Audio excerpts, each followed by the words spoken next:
States of America, and to the republic for which it stands, one nation, under God, indivisible, with liberty and justice for all.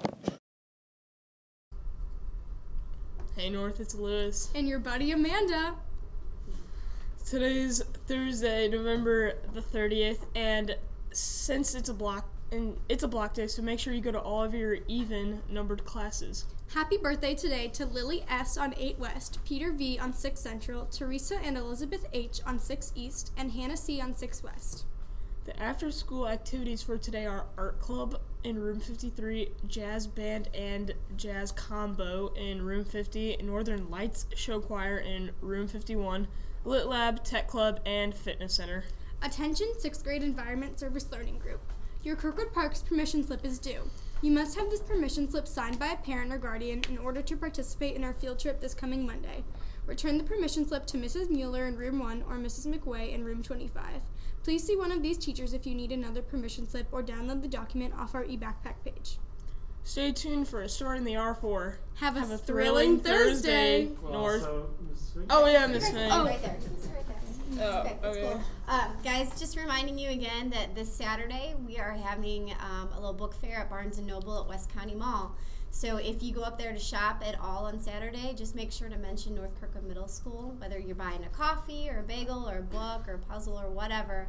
All of that will help our library. You can apparently also order frozen cheesecakes from the Cheesecake Factory, and that also will count towards our school. So I hope to see you up there. I'll be up there in the morning. And also just a reminder, if any of you were in my Scary Book Club, we are meeting this morning to come up with our questions for Jeff Strand. So come to the library if you have not arrived yet. Have a great day. I'll see you at Barnes & Noble. Peace out, homies.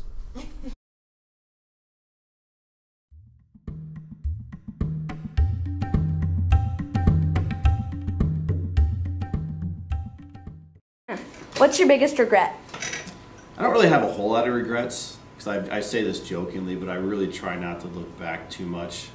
But I do have one that keeps coming up, and it's it's not a very big deal, but I was a soccer player growing up, all the way from like 3 years old, even to now I still play soccer. And my freshman year I tried out for soccer, and I was the very last kid cut. I remember standing there. This coach was calling out the names, and these kids go over here, and these kids go over there, and you could tell these kids going over here are the ones that were going to make the team, because you knew these kids were good soccer players, and these kids over here you kind of knew weren't so good. And it came down to me, and I hadn't heard my name called yet, and the two coaches talked together and were looking and stuff, and then they kind of they kind of discussed something, and then they called my name over there, and I found out later it's because they were talking about whether or not I should be on the team. I was the last kid cut. And I was bummed about it, and I didn't play soccer at all, and then came out for tryouts next year. I remember talking to my friends who had played in the summer, and they're like, well, you're going to try out, right? I'm like, no, I didn't make the team. I haven't touched a soccer ball in a year. I'm not going to try out. And a lot of other of my friends that got cut freshman year end up trying out, and they made the team. And even looking back, I'm like, man, I was a better player than those kids where I could have made the team. And I could have been part of the soccer team my sophomore, my junior, my senior year.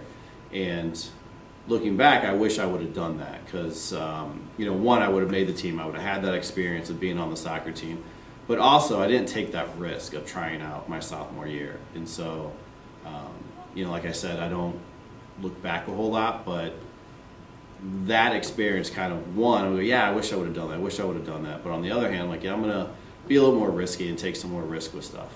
So that's probably my biggest regret, not trying out for soccer my sophomore year. What are some lessons you've learned throughout your life due to experiences? I think the biggest lesson I've learned from life is to be patient, and that when we work hard for something, the results aren't always immediate. And that, if we just continue to work hard and if we're patient, eventually, over time, we'll see the reward for the hard work that we've put in. What is your definition of happiness? I like to think of happiness in terms of fulfillment, and I like to feel that I'm impactful, and that what I do and how I interact with people is meaningful. in their lives, and that's what makes me feel. That's what allows me to feel the most fulfilled. What's your biggest regret? Probably hurting other people in the past. Made one kid run into a wall whenever he was blindfolded. That was pretty bad. Yeah. What is your definition of happiness?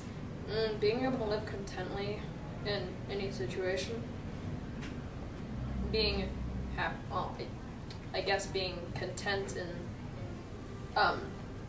things that you're doing, how people think about you. I think happiness is being not self-conscious, I guess. Sort of not caring what people think.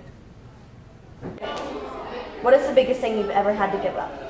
Probably the biggest thing I've ever had to give up was my aunt. I was pretty close to her, and then she died of cancer like a year ago, and I remember it was just really hard for me. What are you most proud of and why? I'm probably most proud of probably my sports or my kind of careerish thing, because I really like playing sports and it's really a big part of my life.